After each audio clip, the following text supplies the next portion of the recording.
Man, here we go again. Another round of speculation from national media stirring the pot around Caleb Williams, like clockwork. Now we got a national pundit implying that Ben Johnson might not be fully sold on his rookie quarterback.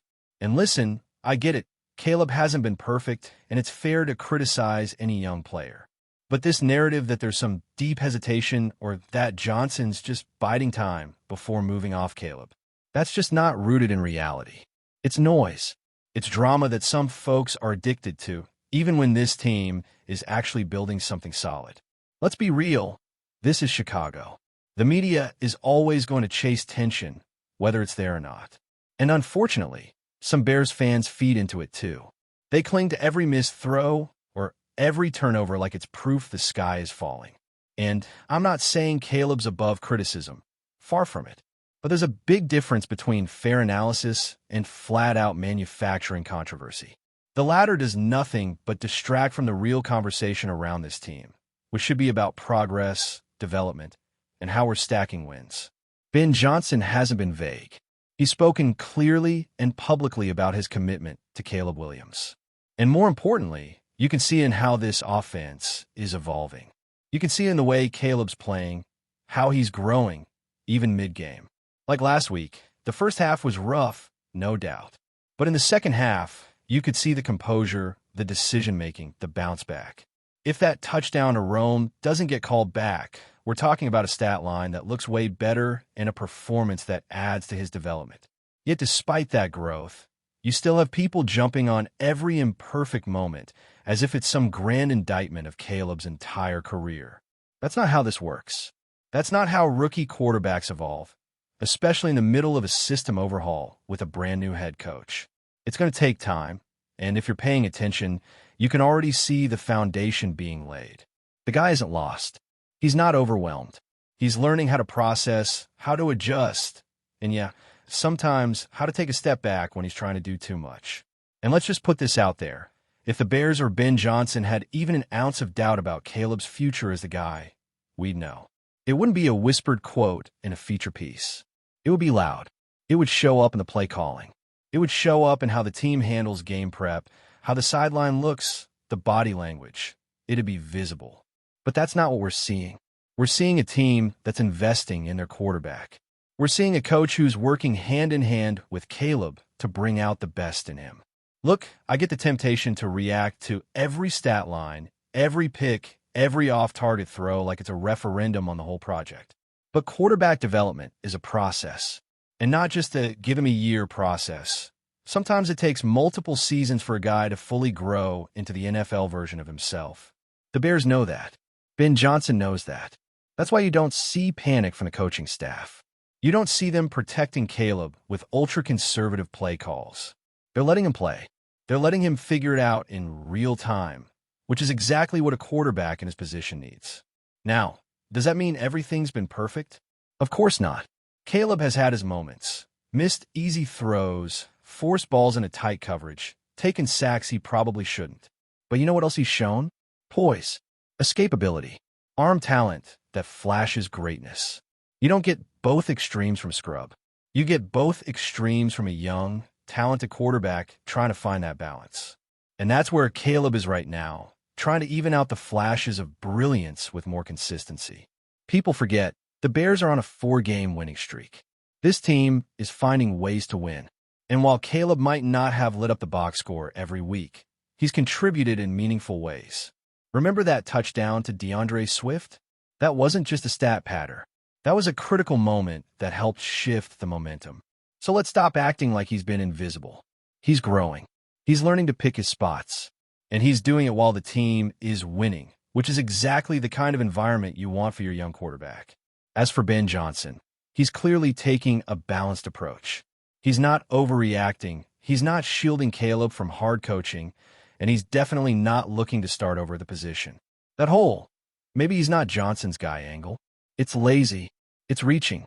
And honestly, it's disrespectful to the work that's being done right now in this locker room. Because what we're seeing is real development.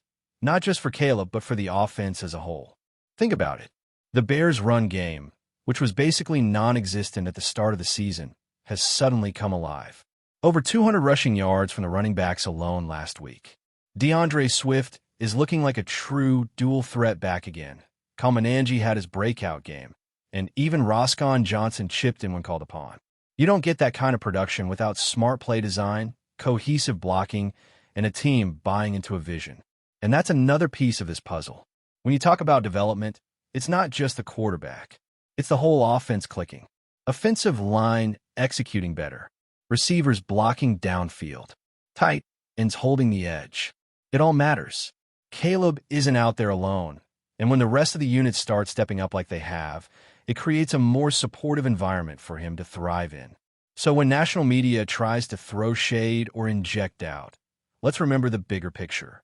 Let's not forget what it actually looks like when a team is growing together. Because that's what this is. It's not perfect, it's not always pretty, but it's progress. And you better believe that if something drastic were really happening behind the scenes, if Ben Johnson was truly second-guessing Caleb, there'd be real signs. You'd see it on the field. You'd hear it from sources that matter. But instead, all we got is a vague quote and a bunch of speculation. So let's focus on what we do know. Caleb Williams is the Bears' quarterback. Ben Johnson is building an offense around him. And as long as this team keeps trending upward, keeps stacking wins, keeps improving week over week, the noise is going to get quieter. Or maybe it won't. Maybe the hot takes will never stop. But either way, what matters most is what's happening between the lines. And right now, that story is one of growth, not doubt. Now, while all this talk about Caleb continues to grab the headlines, there's another part of this Bears team that deserves a serious spotlight, and that's the ground game. Over the past 2 weeks, Chicago's rushing attack has looked like a completely different animal. This isn't just about yards on the stat sheet, either. It's about identity. It's about finding a part of the offense you can lean on, especially while your young quarterback is still finding his rhythm. And that's exactly what the Bears are doing right now. They're leaning into the run, and it's working. DeAndre Swift has been on a tear. This guy has been everything the Bears hoped for when they brought him in. Explosive, patient, versatile. 175 all-purpose yards last week. That's not a fluke. That's a player locked in. And when you pair that with what Kalmananji did, 81 yards and a touchdown on just 13 carries, it's clear this backfield has juice. Real juice. Roscoe Johnson? Sure, he's not getting a heavy workload, but when he touches the ball, you can still see the power, the grit, the downhill violence that makes him a unique asset in short yardage situations. What's made the difference? Part of it's the play calling, no doubt. Ben Johnson and his staff have done a great job of simplifying the run scheme, while also adding layers that keep defenses honest. You're seeing more motion, more pulling linemen, more creative uses of Swift in space. But it's also about execution. The offensive line is straight up moving people right now. Jonah Jackson, Joe Thuney, Darnell Wright. These dudes have been winning at the point of attack. And it's not just the O-line either. Wide receivers like Luther Burden are getting after it in the blocking game too. That's effort. That's buy-in. That's culture starting to form. You can see how this offensive line is starting to gel. Theo Benedict has come in and made a real difference, especially in the run game. He's still got work to do as a pass protector, no doubt about it. But when it comes to opening lanes, sealing the edge, and moving bodies, he's been a physical presence. And Darnell Wright?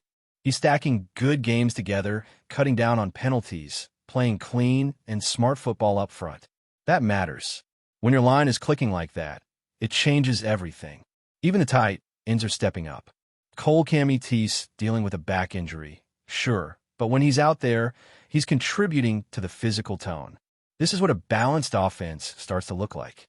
Everyone doing their job, everyone playing their part. And when Swift says it's about all 10 guys on the field doing their job, he's absolutely right. Because when that happens, he knows he just has to do his job. Find the hole. Hit it. Make one guy miss. That's when good backs become great. And you can feel that shift in confidence too. The Bears aren't just hoping the run works. They're expecting it to. They're calling plays with conviction. They're using tempo. They're getting downhill. And you better believe defenses are feeling it. Because when you've got 2 or 3 backs who can all hurt you in different ways, and the line is winning at the line of scrimmage, it puts pressure on every single level of the defense. That's what we saw last week.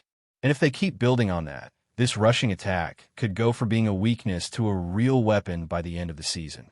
Now, on the other side of the ball, this defense has been steadily finding its footing too. For sacks, for takeaways, that's not just a good week, that's a defense finding its swagger. And it's not by accident.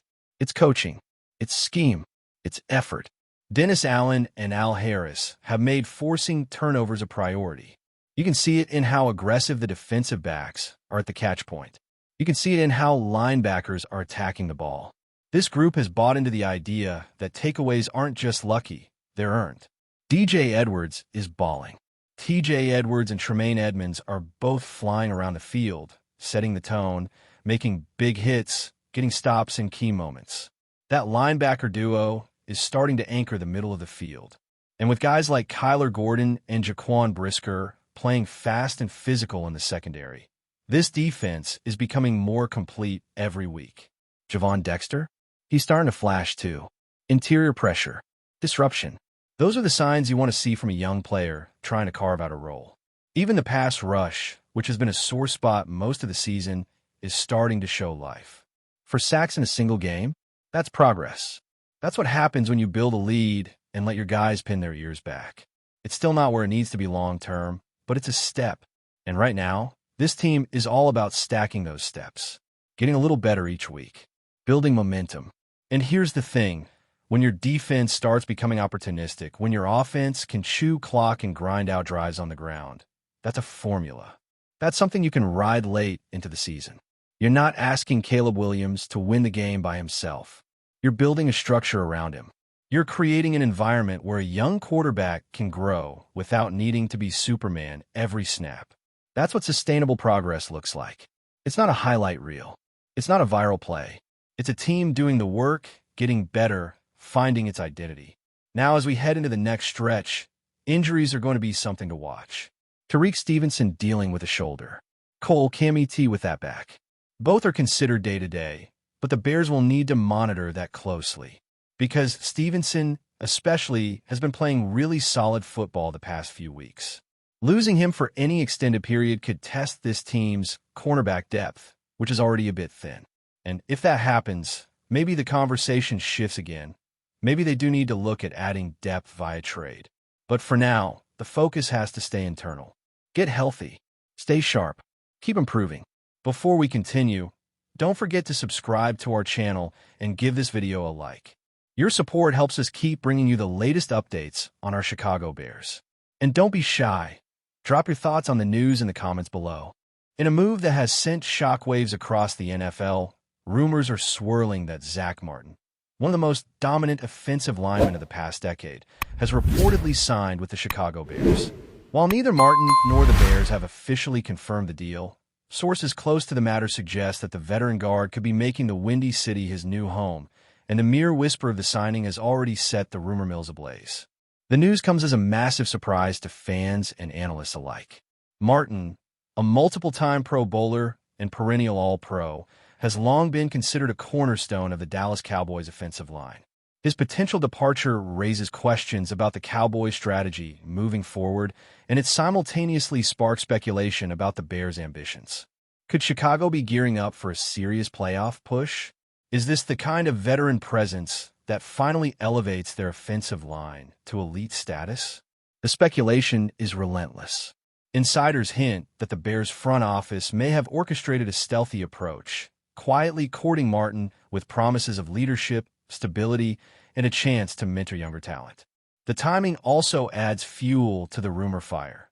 Coming just as the NFL offseason heats up, teams are desperate to make headline-grabbing moves, and a signing like this would instantly reshape the narrative around the Bears.